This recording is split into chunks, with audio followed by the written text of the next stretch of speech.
বহুদিনৰ মূৰত আপোনালোকক পুনৰবাৰ তেজৰ আছাম চেনেললৈ স্বাগতম জনাইছোঁ। আশা কৰোঁ আপোনালোকে সকলোৱে ভালে আছে। কিছু অসুবিধাৰ বাবে আমি বহুদিন ধৰি আমাৰ চেনেলত ভিডিঅ' আপলোড কৰিব পৰা নাছিলোঁ, কিন্তু এতিয়াৰ পৰা আমি প্ৰায় ৰেগুলাৰভাৱে আমি ভিডিঅ'বিলাক আপলোড কৰিম। গতিকে আপোনালোকে চেনেলটো ছাবস্ক্ৰাইব কৰিব আৰু চেনেলত যিবিলাক ভিডিঅ' ডিফেন্সৰ কাৰণে ইম্পৰ্টেণ্ট সেইবিলাক চাবলৈ নাপাহৰিব। লগতে এই চেনেলটোৰ ভিডিঅ'সমূহ যদি ভাল পাইছে আপোনালোকে লাইক কৰিব, আৰু যদি কিবা অসুবিধা পায় তেতিয়াহ'লে তলত কমেণ্ট বক্সত জনাব। এতিয়া আমি ভিডিঅ'ৰ ফৰ্মেট হিচাপে প্ৰথমতে আমি এটা জিঅ'গ্ৰাফীৰ ফৰ্মেট আপোনালোকক দিম। এতিয়া জিঅ'গ্ৰাফীৰ প্ৰথমতে মই আজি ডিছকাছ কৰিম লেটিটিউড বা অক্ষাংশৰ কথা আমি আলোচনা কৰিম। এতিয়া লেটিটিউড বা অক্ষাংশ মানেনো কি আচলতে সেই বিষয়ে জানিম। গতিকে বলক আমি ভিডিঅ'টো আৰম্ভ কৰোঁ।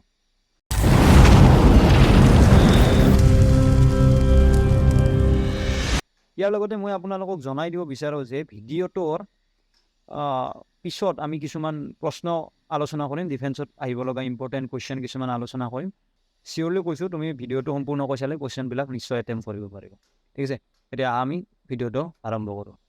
তোমালোকে হয়তো এনেকুৱা ধৰণৰ বস্তু দেখিছা, ঠিক আছে। এতিয়া তুমি এনেকুৱা ধৰণৰ পৃথিৱী বা কেতিয়াবা কিছুমান টেবুলত ৰাখি থোৱা দেখা যায় এনেকুৱা ধৰণৰ ষ্ট্ৰাকচাৰ। এতিয়া ওপৰৰ পৰা তললৈ কিছুমান ৰেখা থাকে আৰু এনেকুৱাকৈ কিছুমান পথালৈকে কিছুমান ৰেখা পোৱা যায়। এইবিলাক আচলতে কি? এইবিলাক আচলতে কিছুমান কাল্পনিক ৰেখা, ঠিক আছে। এই ৰেখাবিধৰ কিছুমান আছে অক্ষৰেখা আৰু কিছুমান আছে দ্ৰাঘিমা ৰেখা। কিন্তু আজি আমি মেইনকৈ লেটিটিউড বা অক্ষৰেখাৰ বিষয়ে আলোচনা কৰিম, মানে এনেদৰে যিবিলাক পথালিকৈ ৰেখা আছে সেইবিলাকৰ বিষয়ে আলোচনা কৰিম, ঠিক আছে।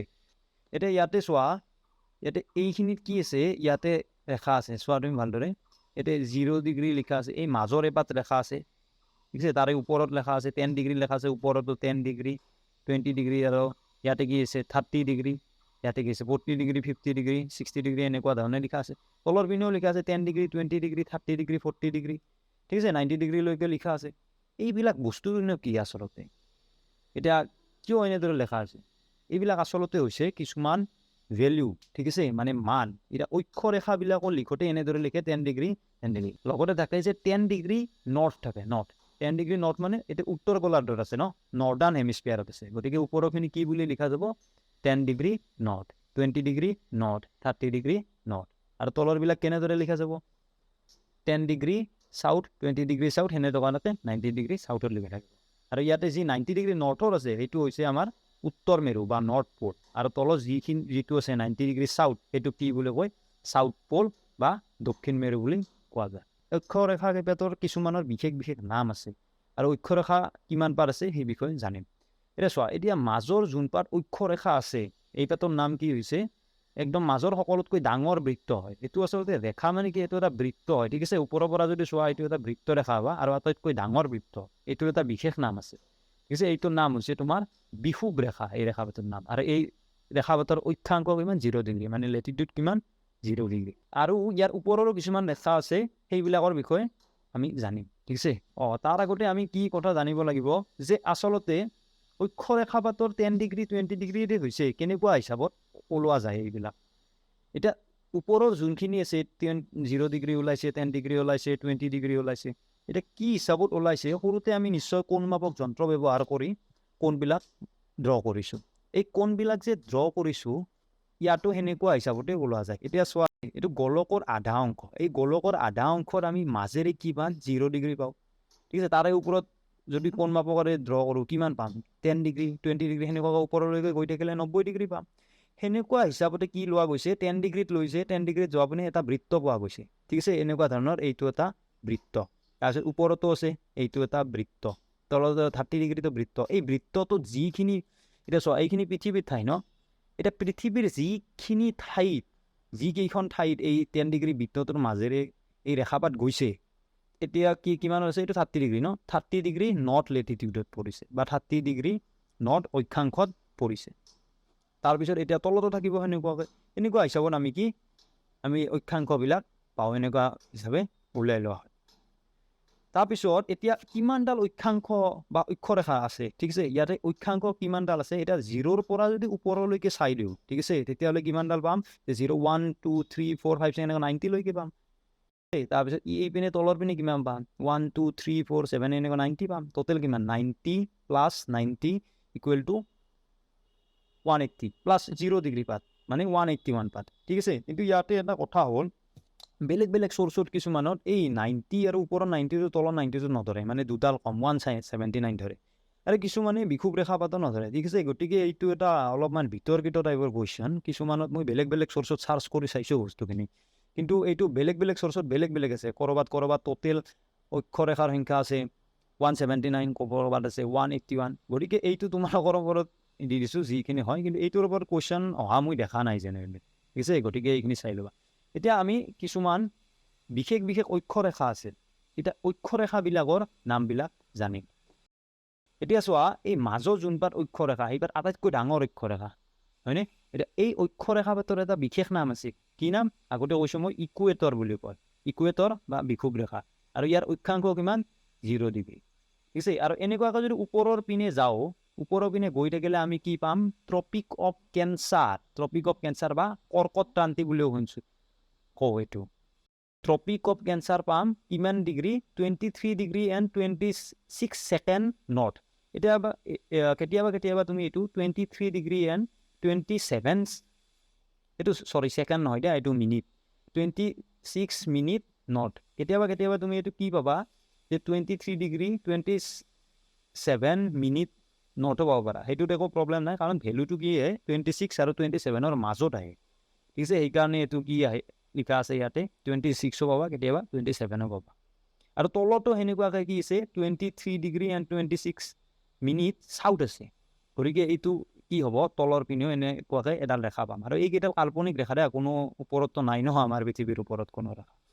সেইকাৰণে কি কয়, ওপৰৰ পাতত কি নাম আছে? উত্তৰ কলাৰ থকা পাতত এইবাৰ কৰ্কট ক্ৰান্তি, আৰু তলৰ পাতত কি নাম? মকৰ ক্ৰান্তি। এইটো ইম্পৰ্টেণ্ট কুৱেশ্যন হয়। ইয়াৰ পিছত আমি কি পাম? ওপৰৰ পিনে কি পাম? 66 ডিগ্ৰী এণ্ড 34 মিনিটত নৰ্থত এটা বৃত্ত পাম এনেকুৱাকৈ, ঠিক আছে। এইটোৰ নাম কি? সুমেৰু বৃত্ত, বা ইংৰাজীত কি কয়? আৰ্কটিক চাৰ্কল, ঠিক আছে। আৰু তলৰটো সেনেকুৱাকৈ কিমান? 66 ডিগ্ৰী আৰু 34 ছেকেণ্ডত এটা বৃত্ত পাম। এই বৃত্তটোৰ নাম কি হৈছে?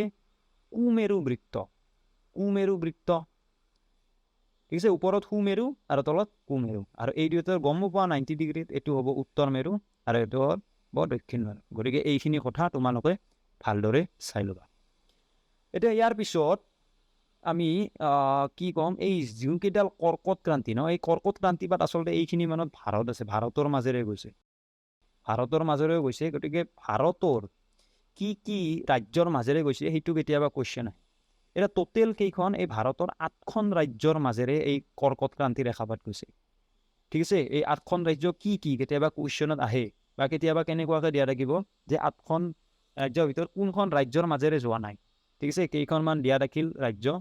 এতিয়া তাৰ আগতে আমি জানিম যে 8খন ৰাজ্য যে দিছে, এতিয়া ৰাজ্য কেইখন কি কি, ঠিক আছে। এতিয়া চোৱা, যদি তোমালোকে ভাৰতৰ ৰাজ্যখন ভালদৰে চিনিবা তেতিয়াহ'লে গম পাবা এইখন হৈছে আমাৰ গুজৰাট, ঠিক আছে। এই গুজৰাট, এইখন হৈছে ৰাজস্থান, তাৰপিছত মধ্যপ্ৰদেশ, তাৰপিছত ছত্তীশগড়, তাৰপিছত এইখন ঝাৰখণ্ড, ৱেষ্ট বেংগল, ত্ৰিপুৰা, মিজোৰাম। টোটেল কেইখন ৰাজ্যৰ মাজেৰে গৈছে?